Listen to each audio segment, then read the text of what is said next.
H federal life insurance सादर करत आहे forgotten gems of Indian cricket. मी द्वारकानाथ संजगिरी. माझ्या क्रिकेटच्या आयुष्यात पाहिलेला पहिला पोस्टर बॉय म्हणजे फरुख इंजिनियर.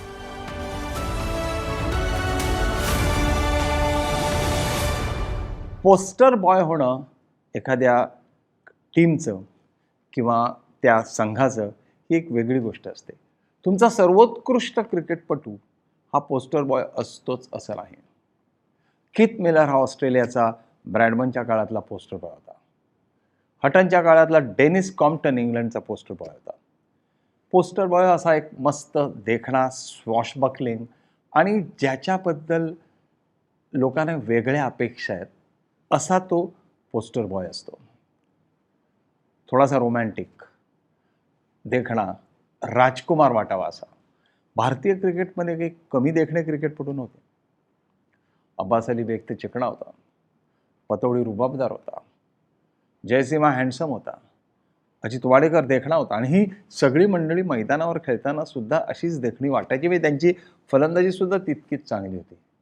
तरीही पोस्टर बॉय हा फरुख इंजिनियर होता. फरुख इंजिनियरचं आडनाव इंजिनियर कसं झालं ही सुद्धा इंटरेस्टिंग गोष्ट आहे. त्यांच्या फॅमिलीमध्ये म्हणजे आजोबांच्या काळामध्ये एक कन्स्ट्रक्शन कंपनी काढली आणि त्या कन्स्ट्रक्शन कंपनीमुळे त्याने आपलं आडनाव हे इंजिनियर घेतलं. फरुख इंजिनियर आणि बुधी कुंदरन हे त्या काळातले भारताचे दोन यष्टीरक्षक. दोघांमध्ये प्रचंड स्पर्धा होती. कधी फरुख खेळायचा, कधी कुंदरन खेळायचा. फरुख अपयशी ठरला की पुन्हा कुंदरन, असं बराच वेळेला व्हायचं. पण दोघांचं बालपण वेगळं होतं. कुंदरन हा गरिबीतून वर आलेला, फरुख इंजिनियर हा सुखवस्त होता. दादरच्या पारसी कॉलनीत राहणारा, वडील डॉक्टर, आई हाऊसवाईफ आणि असं शांत मस्त जीवन. डॉन बॉस्को ह्या तिकडच्या शाळेमध्ये तो जायचा आणि खरी क्रिकेटची सुरुवात त्याने डॉन बॉस्कोत केली असं म्हटलं जातं. आणि ती पण कुठल्या इन्सिडेंटमुळे ते तुम्हाला मी सांगतो. तो मस्तीखोर होता, तो खूप बडबड करायचा आणि एकदा तो त्याच्या शेजारी बसलेल्या मुलाशी बोलत होता.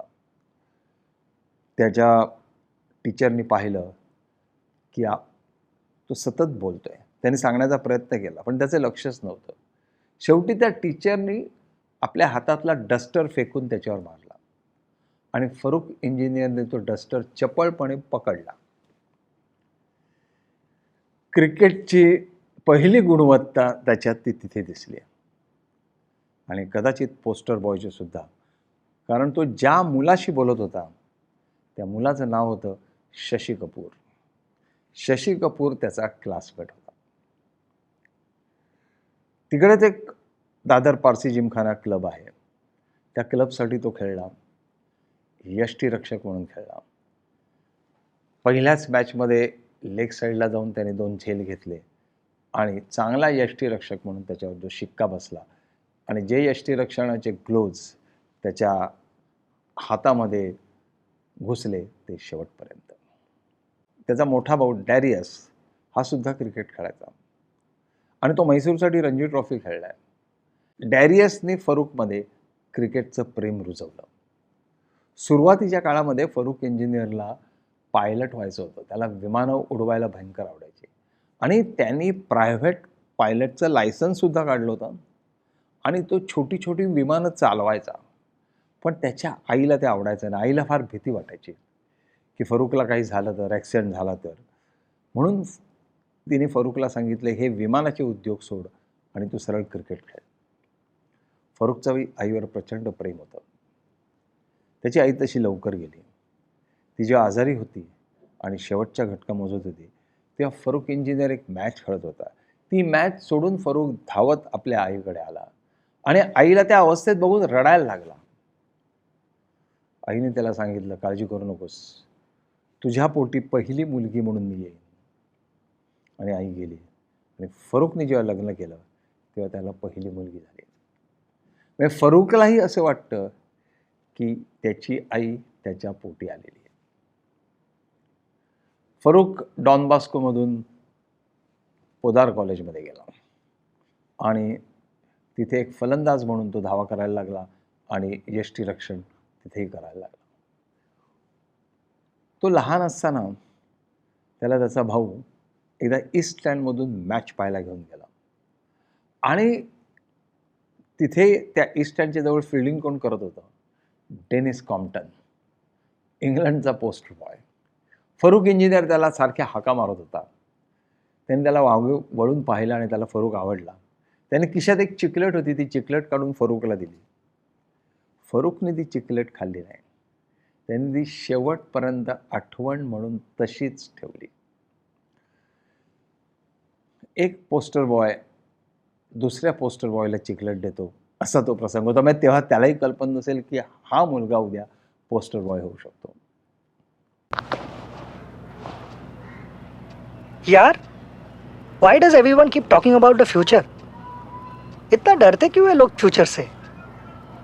टीचर ने बोला मैथ्स नहीं पढ़ोगे तो फ्यूचर कैसे बनाओगे? फ्रेंड्स कहते हैं हाइट शॉट मतलब नो फ्यूचर. फ्यूचर हाइट देख के आता है क्या?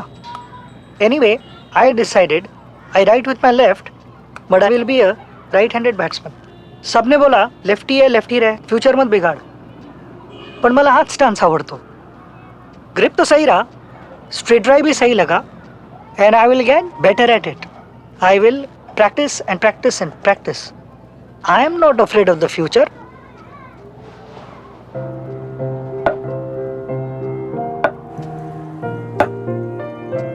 Don't fear the future. Prepare for it.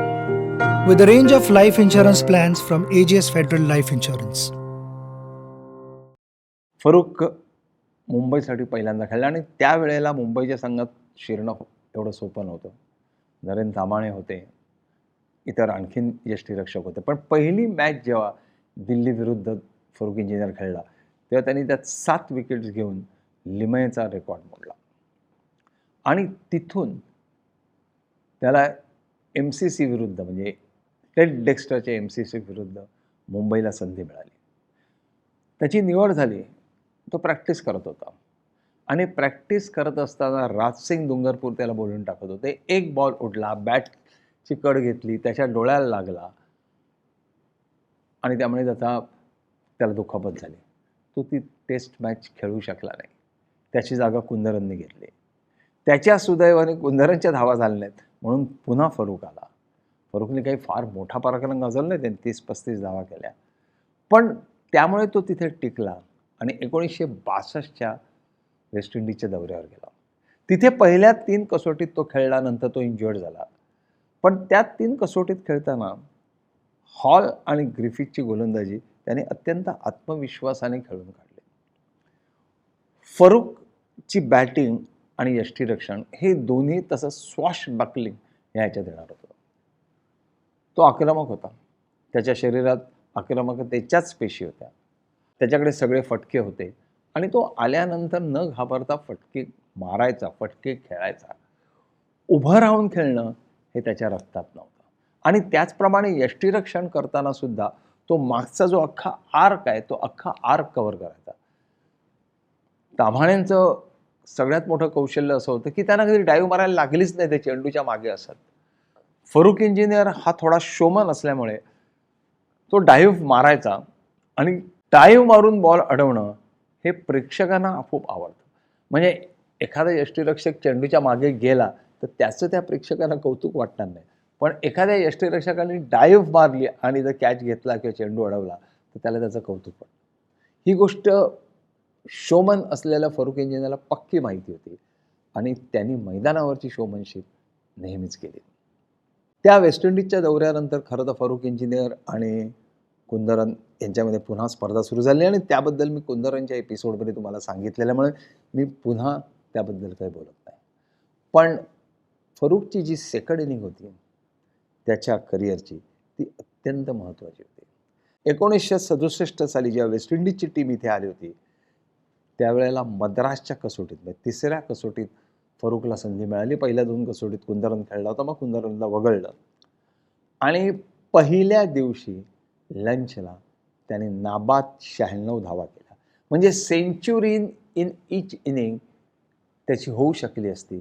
थोडक्यात ते अंतर फक्त 4 धावांमुळे राहील. नाहीतर त्यांनी ते शतक ठोकलं असतं. अतिशय आक्रमकपणे त्यांनी फलंदाजी केली आणि समोर गोलंदाज कोण होते? Hall, Griffith, Sobers, Gibbs, Holford. आणि एवढी सुंदर सुरुवात करून त्यांनी लंचनंतर शतक पूर्ण केलं, पण मोठी धावसंख्या तो उभारू शकला नाही. पण तिथून त्याला मोठा टेक ऑफ मिळाला.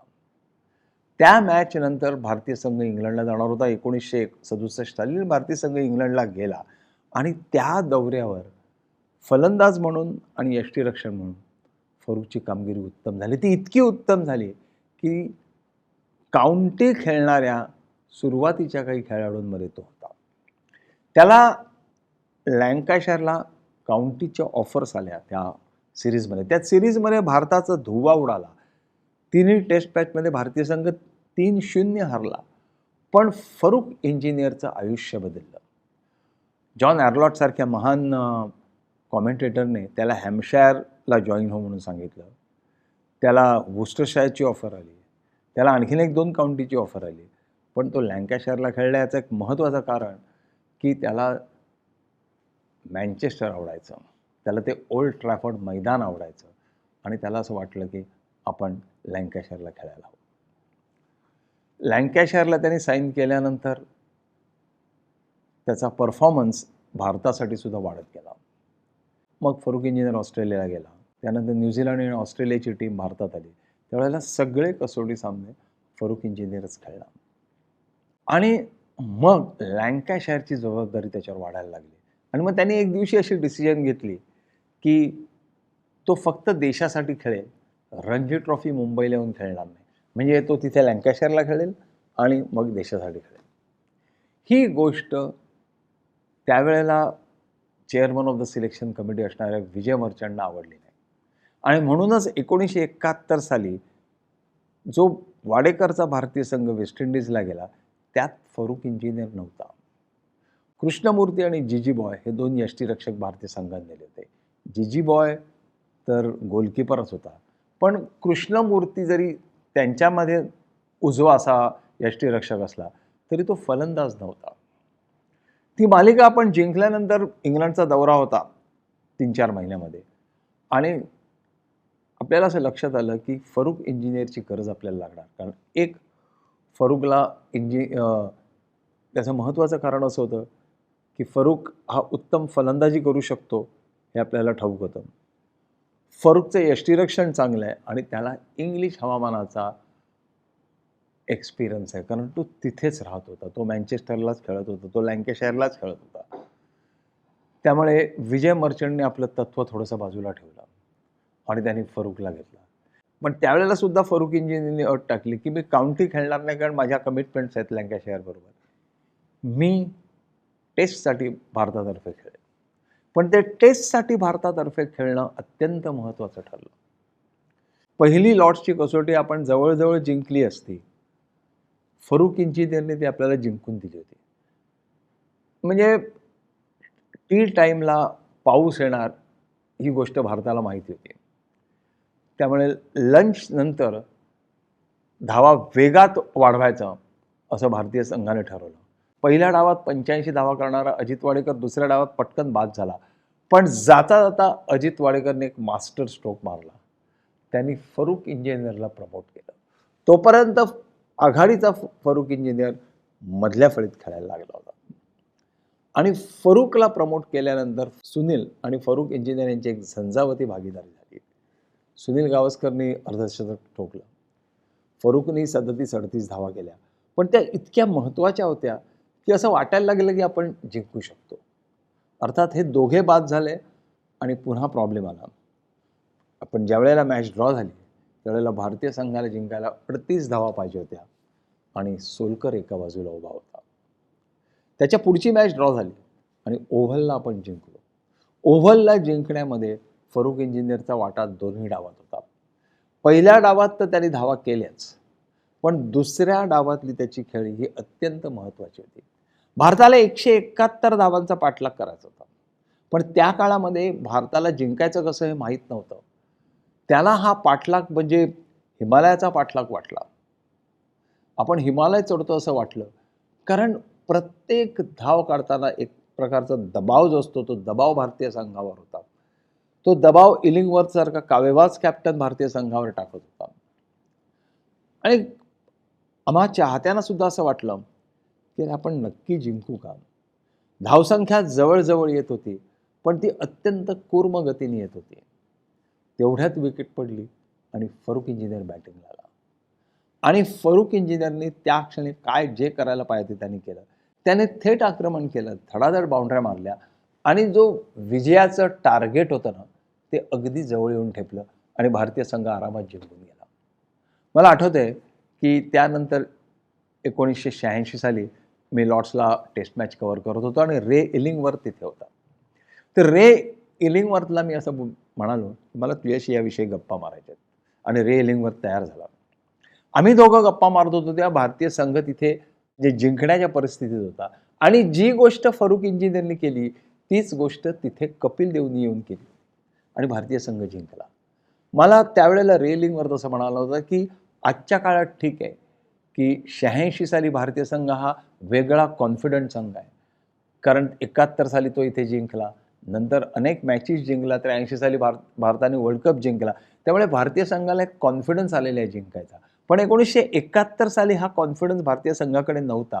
फरुख इंजिनियर आला, तो ती स्वॉशबकलिंग इनिंग खेळला आणि त्यामुळे भारतीय संघाला जिंकणं जास्त सोपं गेलं आणि त्यांनी ती फरुखची इनिंग त्या कपिलच्या इनिंगबरोबर कम्पेअर केली. पण फरुखच्या इनिंगला मी जास्त मार्क देईन, कारण त्यावेळेला आपल्याकडे असा आक्रमक खेळणारा फलंदाज नव्हता. विशेषतः ज्या वेळेला आपल्याला जिंकायचं आहे आणि प्रचंड दबाव आहे. जी गोष्ट 1964 साली चंदू बोर्डेने मुंबईला केली होती, येऊन ऑस्ट्रेलियन संघावर हल्ला केला आणि ती टेस्ट मॅच जिंकून दिली, नेमकं तेच फरुख इंजिनियरने केलं. आणि त्यानंतर फरुख इंजिनियर हा अर्थातच आपला पहिल्या दर्जाचा आणि पहिल्या क्रमांकाचा यष्टीरक्षक झाला. मग 73 साली इंग्लंड विरुद्ध तोच खेळला. 74 साली भारतीय संघ इंग्लंडला गेला आणि पराभूत झाला, पण फरुख इंजिनियरने उत्तम परफॉर्मन्स स्वतःचा दिला होता. 75 साली इथे वेस्ट इंडिजची टीम आली आणि टायगर पतौडी कॅप्टन झाला. अजित वाडेकर तोपर्यंत निवृत्त झाला होता.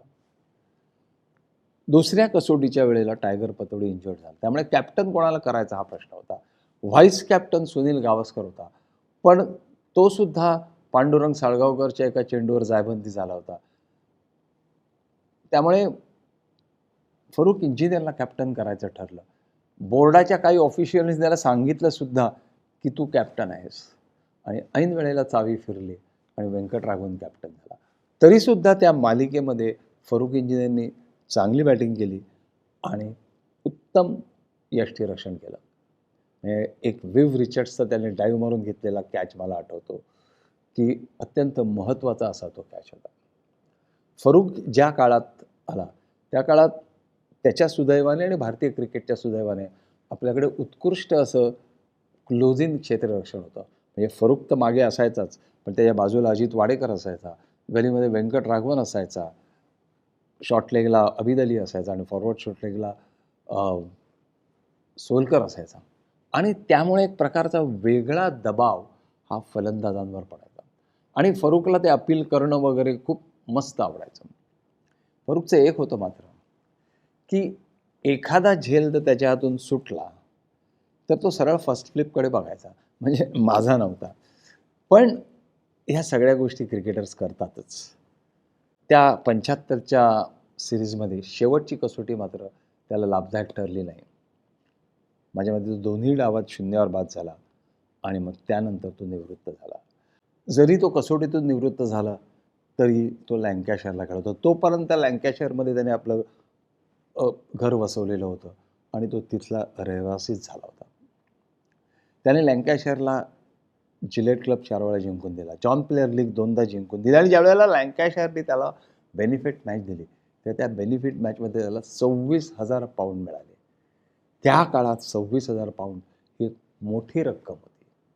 आणि फरुख इंजिनियर जो ब्रिटिश रक्ताचा नव्हता, जो ब्रिटिश म्हणून जन्माला आलेला नव्हता, त्याला लँकॅशायरच्या जनतेने प्रचंड प्रेम दिलं. एक किस्सा सांगण्यासारखा आहे की फारुख इंजिनियर एक दिवशी ड्रायव्हिंग करत असताना त्याने स्पीडची जी मर्यादा होती ती मोडली. पोलिसांनी त्याला थांबवला आणि पोलिसांनी ओळखलं की हा फारुख इंजिनियर आहे. फारुख इंजिनियर पैसे द्यायला तयार होता दंडाचे. पण त्या पोलिसनी सांगितलं, "मी जर तुझ्याकडून दंड घेतला ना, तर मला माझे वडील जिवंत ठेवणार नाहीत. इतके ते तुझ्यावर प्रेम करतात." आजही मी जेव्हा इंग्लंडमध्ये जातो, तेव्हा मला जाणवतं की फारुख इंजिनियर तिथे किती पॉप्युलर आहे. त्यानंतर फारुख इंजिनियर लँकाशायरचा व्हाईस प्रेसिडेंट झाला. त्याला मोठं घर दिलं, त्याला गाडी दिली. त्या गाडीतून फारुख इंजिनियर लँकाशायरच्या ऑफिसमध्ये यायचा. आणि आता फारुख इंजिनियर बऱ्याच वेळेला इंग्लंडला मॅचला गेल्यानंतर भेटतो. मस्तपैकी आयुष्य जगत असतो. मॅच पाहत असतो. कॉर्पोरेट बॉक्समध्ये बसून मद्य घेत असतो आणि एन्जॉय करत असतो. जशी त्यांनी बॅटिंग एन्जॉय केली, तसंच तो आपलं आयुष्य एन्जॉय करतो. अर्थात तो फारुख इंजिनियर आणि आजचा फारुख इंजिनियर ह्याच्यात जमीन अस्मानाचा फरक आहे. शिडशिडीत फारुख इंजिनियर कुठे आणि आताचा चहूबाजूने सुटलेला फारुख इंजिनियर कुठे. पण तरीसुद्धा तो अजूनही तसाच चपळ आहे.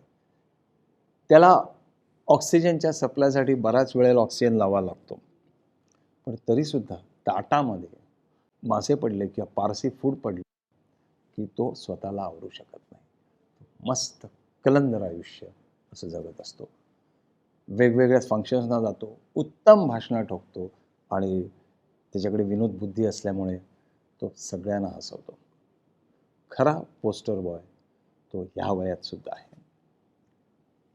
मी आत्तापर्यंत जवळपास 20-25 क्रिकेटपटूंबद्दल बोललेलो आहे आणि मला एक खूप आनंदाची गोष्ट दिसते की जे व्ह्युअर्स आहेत ते व्ह्युअर्स आता वाढत चाललेले आहेत. व्ह्युअरशिप वाढत चाललेलं आहे. लोकांना या मालिकेत रस यायला लागलेला आहे.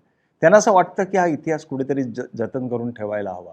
म्हणजे जी आमची मनीषा आहे तीच आता श्रोत्यांची मनीषा झालेली आहे आणि याचा आम्हाला खूप आनंद आहे. असंच प्रेम आमच्यावर ठेवा आणि असेच हे व्हिडिओज पाहत राहा. मला तुम्हाला सांगावंसं वाटतं की जो हा चॅनल आहे, हा चॅनल तुम्ही सबस्क्राईब करा. जेव्हा तुम्ही सबस्क्राईब करता तेव्हा पुढचा व्हिडिओ आलेला आहे हे तुम्हाला कळतं आणि तुमचा तो मिस होणार नाही. म्हणजे आम्ही दर शुक्रवारी व्हिडिओ टाकतोच.